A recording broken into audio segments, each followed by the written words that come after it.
Hello everybody, you're tuned into My Dad Says Audio. If you've been here before, welcome back. If you're new here, welcome. Today we'll be continuing on the last video we did. We just had a slight technical problem, but we're back again. And Dad, what can you tell us about the rewiring of the Rega tonearm? Okay, so we'll take off where we left off. I was explaining about the Rega wire, which is this stuff, and the Van & Hole, which I use, which is this stuff. Now I'll try and show you how I strip the Van & Hole. Just a sec, just give me a second. The Rega wire itself, you never really strip. You just touch the very tip of it, and you'll find the dielectric just shrinks back from the wire itself and exposes and tins a little bit of wire. When you remove it by desoldering it, you shouldn't even have to do that. It should already be prepared. However, the Van & Hole, we use our fine little bit of set of clippers. Now I'm going to try and show you how. I'll just cut it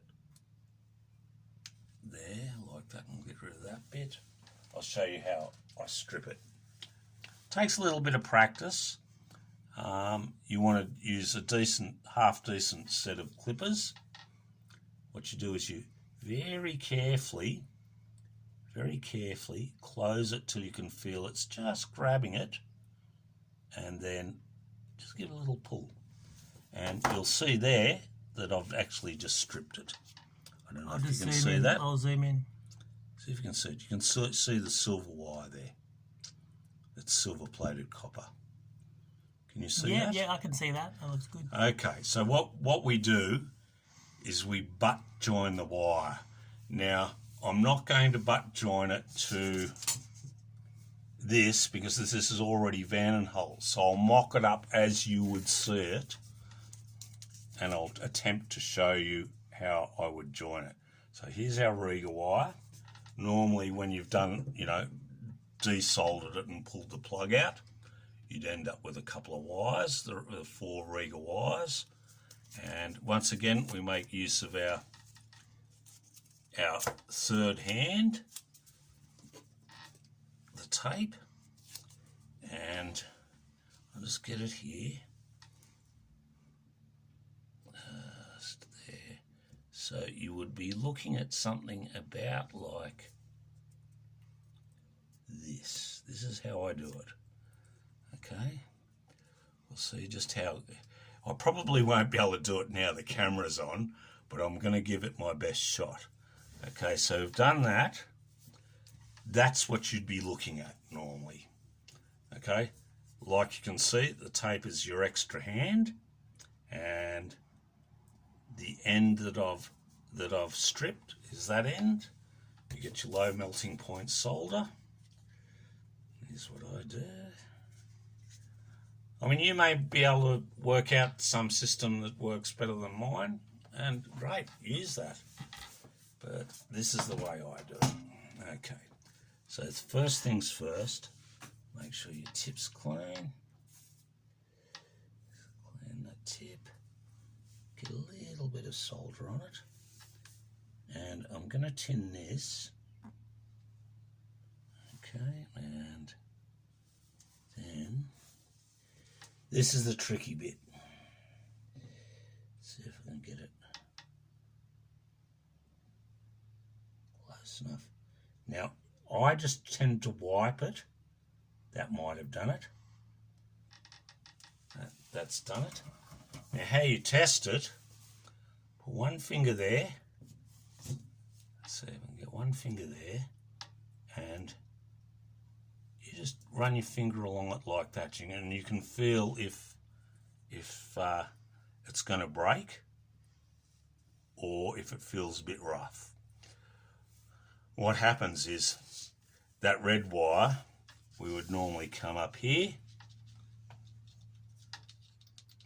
very carefully fish out, say, the red wire, use your toothpick, fish it out, and you draw it through. If you have a look, Like, that was just to show you how to do that. Like, you do the red wire, the green wire. Every time you finish one, use your little tape hand and put it to one side. Then you do the next one and finish that. Just feel it. You feel it. It's quite important you feel it to go, okay, that feels like that's going to draw through. If it isn't right, you desolder it and have another go at it. See, that actually feels not quite right. Could have another go at that. Just check where it is. Okay, let's have another go.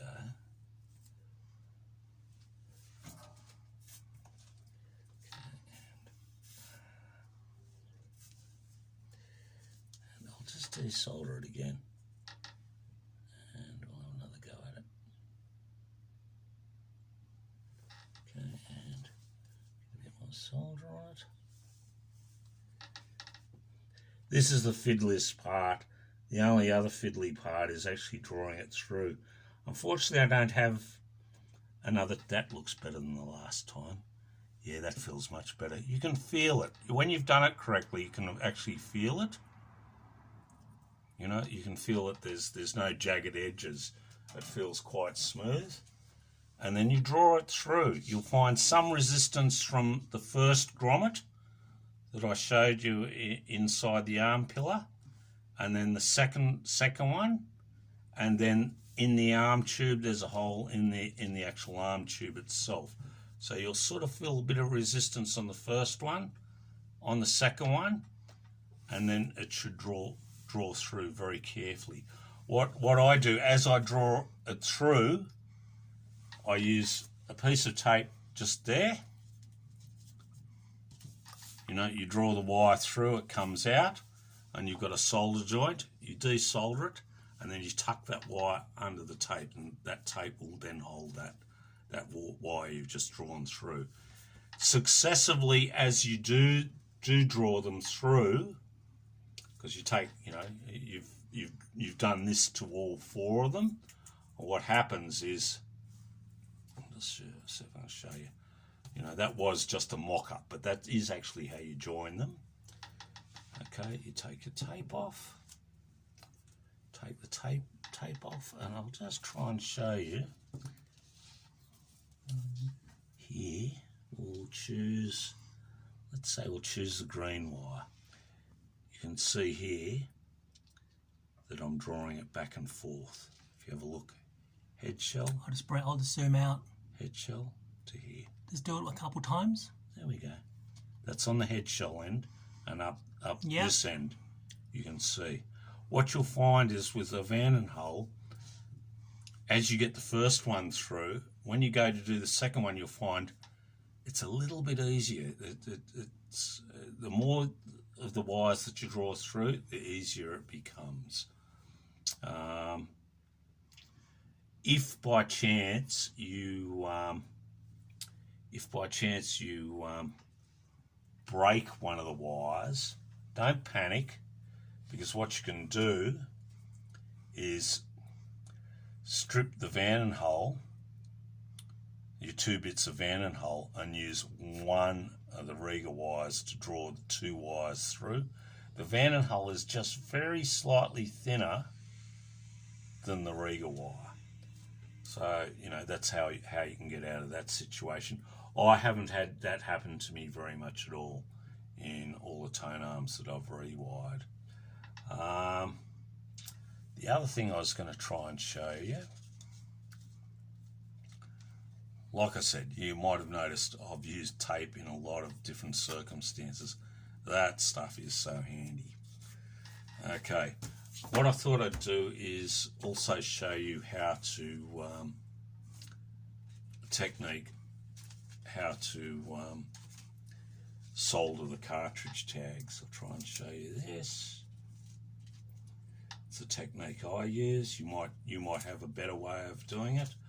With these cartridge tags, what you'll find is you've got to be fairly deft as to how quickly you how quickly you solder it, and otherwise what happens is the solder tends to wick up into the actual tag itself.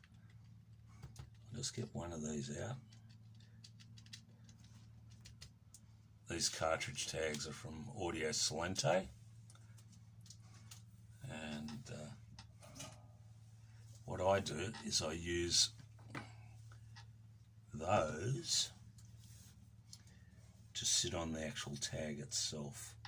So I'll just try and fit it on there. Can you see that tag? I'm just zooming in. Give me a sec. Yeah, no worries. Yep. Okay, and I'll try and get this to here. I use that to keep that there. Now you've got to be fairly deft. I might turn it around so you can see it a bit better. Maybe like that. Yeah. You can see just there is the solder tag point. And I try and be fairly deft with this. Whoop, that's enough. Okay. And then I'll get a bit of wire. Just get this wire. Solder it. There we go. Okay, now this is Van and Hull. So we'll go. Sorry, I just have to lay it on there. This is this Van and Hull is already tinned. If you look, plastic. Okay, and if you look, try and be quick with this. Okay, that did wick a little bit. Okay, so normally you would use a bit of alcohol to clean that up. I don't know if you can see that. I don't know if you can see that. Give me a sec. Yep. You can see Yep, that soldered okay, onto the wire. It's good. You'd use a bit of heat shrink. Just give me a sec.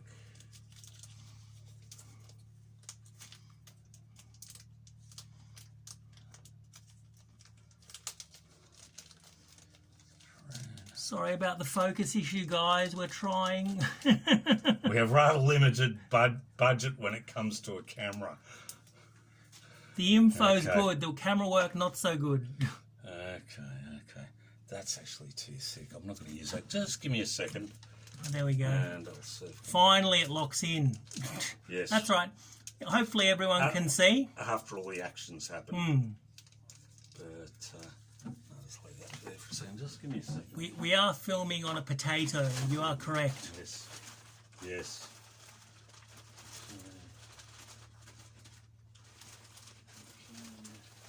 I'll just tell the audience a little bit about my experience with Regas. I'm on a budget, so Rega is like the ultimate budget arm. And my father's very generously spent a lot of time on mine. He's rewired my 300 and my 250, and they both sound fantastic. I use the 300 in my Rock, and I use the 250 on my Thorens TD160, and they both sound very good. So...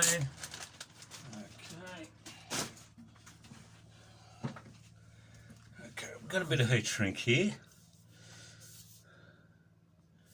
And the way you do it, you can't really... I mean, you could use a heat gun, but this is the way I like to do it. So, you've got just the end of the cartridge clip there, and you sight it about where you want it. Let's get that a bit further along. So you want it covering a bit of the actual clip, but not too much. And then not the tip, but the heating element. So not the tip, but the heating element. And you get it very close, very close, very, very, very close. And you can actually touch the end of the clip itself, and you'll see it start to shrink down. It's starting to shrink down now. Okay, and there, and there, and there. That looks good. There you go. It's looking real good. That's how you do it. And that gives it a bit of strain relief as to where we soldered it. So it's less likely to break. So that's how you do the clips. Now, I'll just put that to one side. You can see, I'll try and show you here. I might do it if at some stage I get another Rega arm. I'll probably actually do an actual demonstration of drawing it through. But this is how I've done it. As you can see, I've done quite a few arms, and I certainly haven't kept all the old detritus. That just happens to be what I found lying around that was left. Now, with the bung, you reuse the bung. I wouldn't be disposing of it. It actually does serve a purpose, some degree of strain relief for the wire. What you do, you put that in. Let's try and push that in. See there.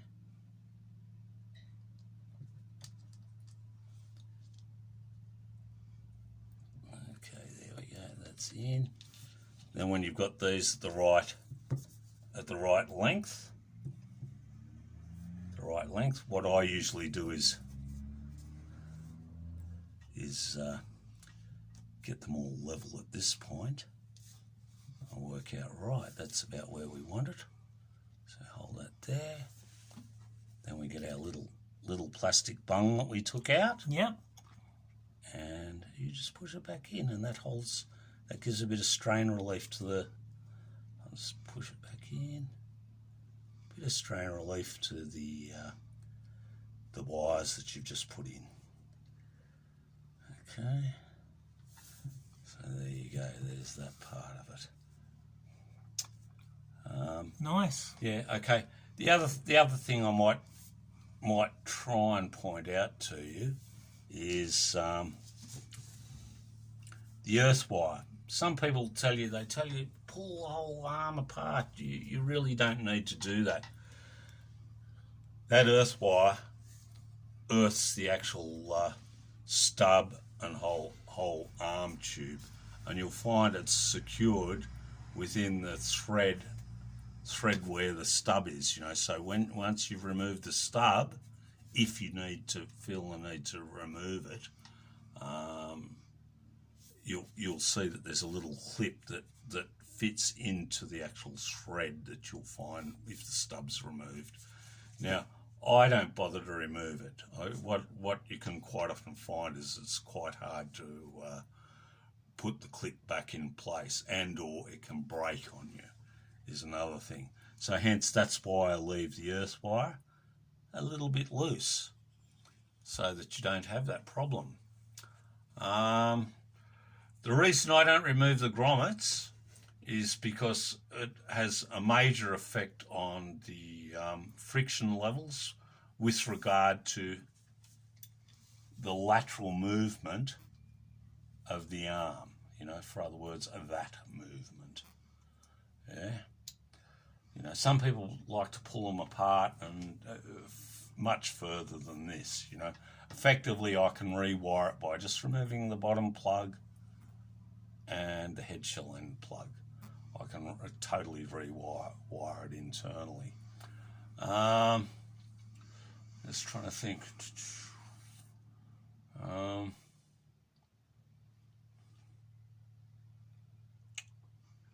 Is that it for this part? I think this might be the end of this part. The thing you've got to keep in mind is Roy designed this arm with those grommets performing a function. If you're ripping those grommets out, and like I referenced with the start of this video, Analog Planet, you go and have a look at the time marks that I've left on that piece of paper with respect to how it will affect friction levels. I don't think that the average person would be able to set up one of Rega's tone arms better than in the Rega factory, to be quite honest. Anyway, that's my opinion, and this is the way that I actually do the internal rewire. Okay, folks, I think this is it. We will at some stage do, I think this is 4, and it will probably be number 5, and in number 5 I'll show you how I do the tail lead. Alright everybody, hope you enjoyed the video. Sorry about the slight hiccup, we got there in the end. If you enjoyed this video, please consider liking, commenting, subscribing and sharing. Alright everybody, until next time, take it easy. Bye.